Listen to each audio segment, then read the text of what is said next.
Y tenemos una nueva entrega de noticias internacionales con Pablo Sirmi, ya en comunicación telefónica con la Quilpo. Muy buen día, Pablo, ¿cómo estás?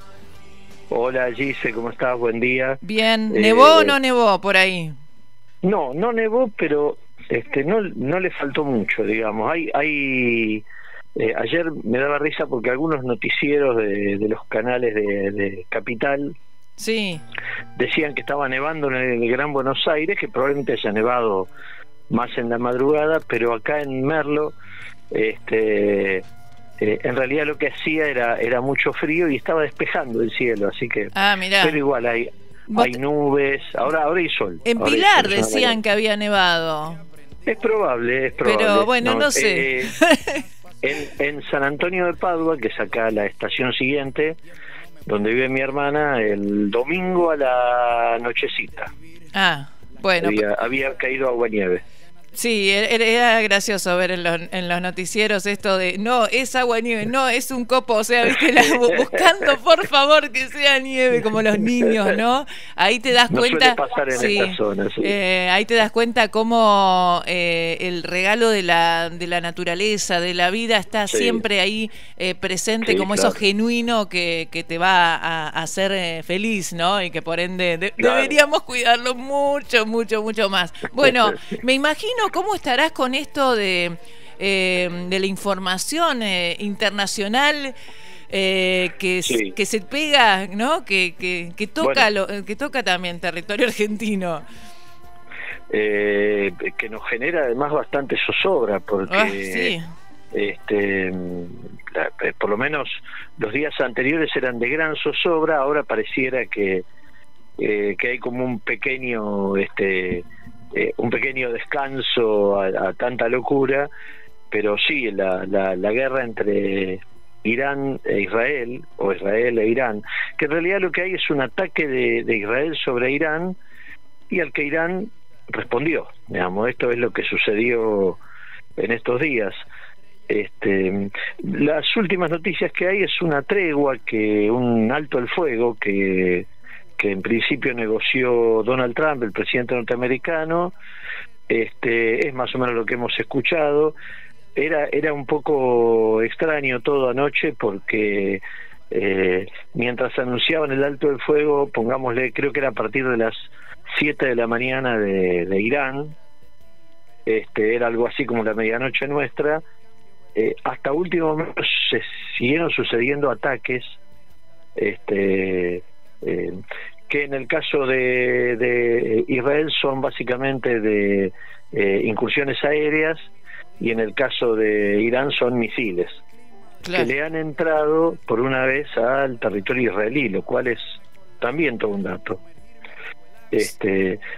Más allá de avión por acá, misil por allá, por ahí lo que podríamos, porque incluso estuve escuchando el programa anterior, que habían hecho una muy buena reseña de la actualidad y de la coyuntura,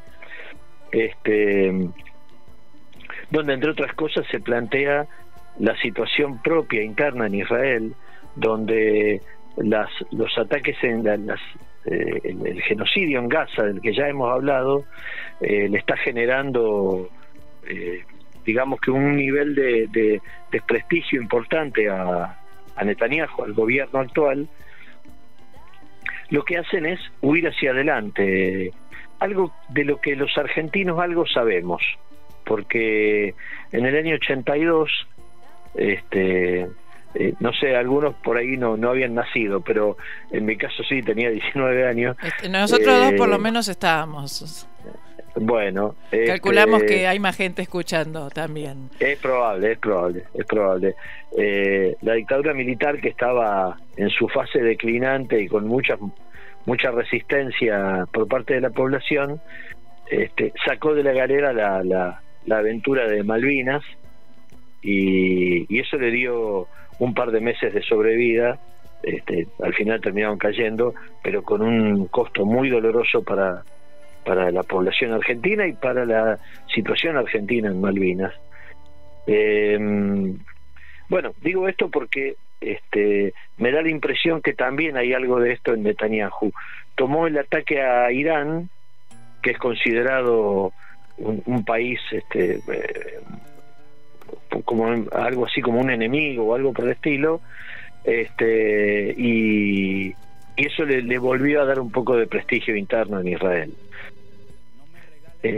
Más allá de esto, por ahí quisiera marcar un poquito la historia de este conflicto. Por favor. No sé si tenemos tiempo para... Sí, aparte me parece, bueno, a mí me reinteresa, y creo que a todos, ¿no? Porque, bueno, no son lugares y realidades con historias complejas. Ayer hablábamos con Dani, cuando dije el mismo comentario, dice, bueno, todas las realidades de los pueblos y los conflictos son complejos. Pero bueno, algunos por ahí los tenemos, al ser más cercanos, un poco más de conocimiento. En el caso de Medio Oriente siempre es como que uno dice, ¿qué onda acá, no?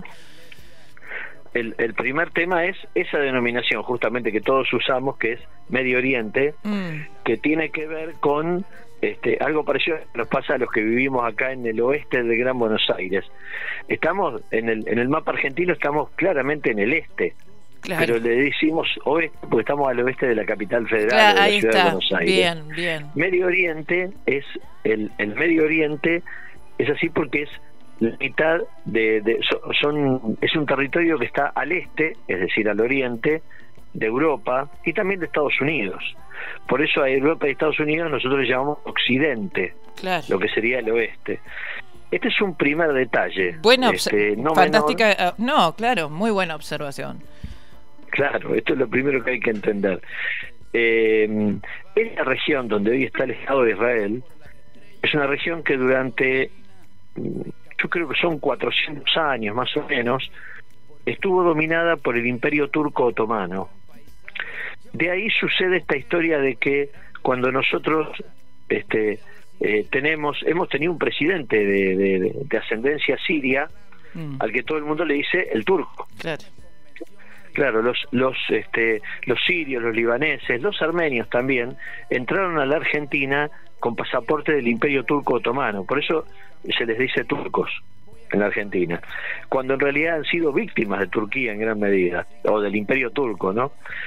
Los turcos estuvieron, el Imperio Turco Otomano estuvo en esa región. El Imperio Turco Otomano, hay que decir, es el que difundió el Islam por muchos países, o sea, la religión islámica, que es la que predican fundamentalmente los árabes, la que, mejor dicho, los árabes la predican también. Hasta principios del siglo XX, cuando el imperio se desarma después de la Segunda Guerra Mundial y después de haber cometido un genocidio gigantesco, solo superado por lo que fue el genocidio judío en Europa Central, el de Hitler, Mussolini también, un genocidio previo en 1915 fue contra el pueblo armenio. Marco esto porque vamos a volver sobre eso. Bien. El Imperio Turco Otomano empieza a retirarse y quien empieza a tener fuerza en esa región, que no tenía países constituidos como los pensamos nosotros pensamos en función de países, eran poblaciones que tenían cierta identidad, cierta organización, la religión, etcétera, pero incluso habrán escuchado alguna vez que entre los islámicos hay distintas, o entre los árabes están los chiitas, los sunitas, ¿sí?, que son distintas corrientes dentro del Islam. Ahí empezó a pesar mucho Gran Bretaña, que era la gran potencia en ese momento, y a partir de algunas iniciativas de intelectuales judíos de Europa, comenzaron a buscar una tierra prometida para lo que ellos denominaban la tierra prometida, pero buscar un lugar físico para esa tierra para que los judíos pudieran crear su propio territorio o vivir en su propio territorio. Los judíos habían sufrido enormes y gravísimas persecuciones en Europa fundamentalmente. Hay que pensar en la Santa Inquisición en España, fines del siglo XV, Torquemada, todas esas historias que la hemos visto por ahí en alguna película o en algún libro. Los pogroms de Rusia de fines del siglo XIX, previos a la Revolución Rusa, ¿sí? Algunos hubo después también, y el Holocausto nazi, siglo XX. O sea, esas tres tremendas agresiones contra el pueblo judío se dieron no en esa tierra, no en lo que hoy llamamos Medio Oriente, sino en Europa. A su vez, hay un caso que impactó mucho a la intelectualidad, no solo judía, sino de todo el mundo, de la izquierda, etcétera, que fue el caso Dreyfus, 1894, un militar francés de apellido Dreyfus, judío, fue acusado de traición a la patria y básicamente fue acusado por ser judío, sin ninguna prueba, nada. Esto impactó mucho en y se fue generando este movimiento que se llamó sionismo, que intentaba unir al pueblo judío. Acá hay que hablar de pueblo judío, que es un pueblo disperso, que está por distintos lugares del mundo, etcétera. Por eso algunos hablan de diáspora. Y se intentó llevarlo a un lugar en el mundo que para ellos es despoblado, que es lo que hoy es el Estado de Israel, y que es lo que se llama también Palestina.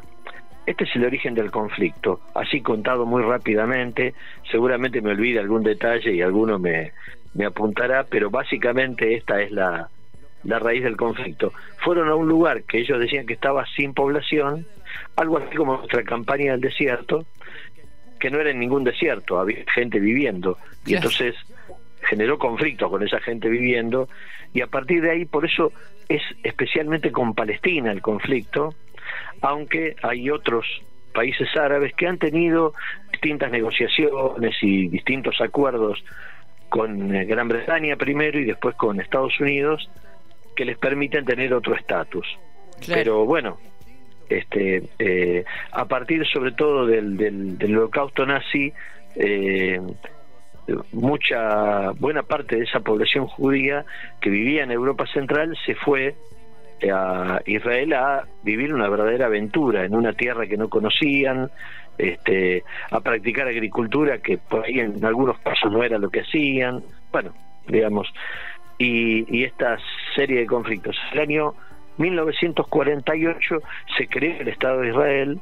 Es bastante larga la historia, pero estas son fechas que uno va marcando, y a partir de ahí la situación con Palestina es muy grave. Y el tema con Irán es por qué entra Irán acá. Irán es un país que no es árabe. Vos decime si voy muy largo, muy rápido. No, tenemos apenas unos minutitos más, pero la verdad que me parece alucinante cómo vas contando la historia, ¿viste? Y poniendo en contexto. Así que, es más, seguí un ratito más, y aunque no nos entrara otra cosa, la verdad que está bueno. Está bueno escuchar esto. Bueno, Irán es un país, no es árabe, por empezar. Sí es musulmán, es un país que tiene que ver con el Islam. Es un país que uno podría decir que son blancos los iraníes, pero en 1979 una revolución popular inmensa, de una dureza muy grande, que derribó al Shah de Persia, que era una especie de rey o de emperador, Mohammad Reza Pahlavi, con consejos populares, una cosa muy particular. Y esa revolución puso en el poder a lo que se llama hoy el régimen de los ayatolá. El primero era el ayatolá Khomeini por aquel tiempo, pero digamos falleció y después sucedieron otros, que sí practican una especie de lo que se llama integrismo islámico. El integrismo quiere decir que se respeta íntegramente los preceptos de esa religión. Entonces, por eso vemos que hay gente que se enoja porque en Irán en la década del 70 las mujeres andaban de minifalda y ahora no, como si ese fuera el gran problema de Irán. Es un problema grave para la mujer y es un tema que la sociedad debe debatir en algún momento, pero eso no sé si le da derecho a Occidente a meter las manos en Irán, ¿sí? Claro. Y de alguna manera, durante muchos años, primero a través de Irak, en los primeros años de la revolución iraní, cuando Saddam Hussein y los Estados Unidos se llevaban muy bien, y después a través de otros métodos han intentado meterse en Irán. A su vez, Irán se dice que provee armas y cierta logística a distintos movimientos que reivindican la independencia de Palestina, la creación de un Estado palestino. En algún momento era Hezbollah, que quiere decir Partido de Dios, y en este momento Hamas, ¿no?, que es una organización que está siendo muy dañada por las acciones del Estado israelí en Palestina.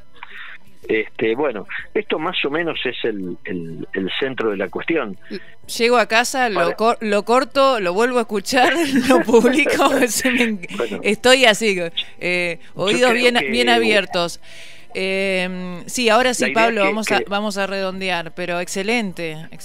No, la idea es que esto genere preguntas y que quien quiera preguntar o comentar lo haga, porque obviamente son temas de los que mucho no se habla. Hay también cierto pacto de silencio en los medios, y por ahí deberíamos profundizar un poco más y tratar de entender un poco más todo esto. Yo me había anotado una frase, voy a ver si la encuentro, de un gran filósofo judío, Baruch Spinoza, que decía: no reír, no llorar, sino comprender, ¿no? Por ahí la idea es esta, tenemos nuestras pasiones, pero también tenemos que pensar sobre esas pasiones, ¿no?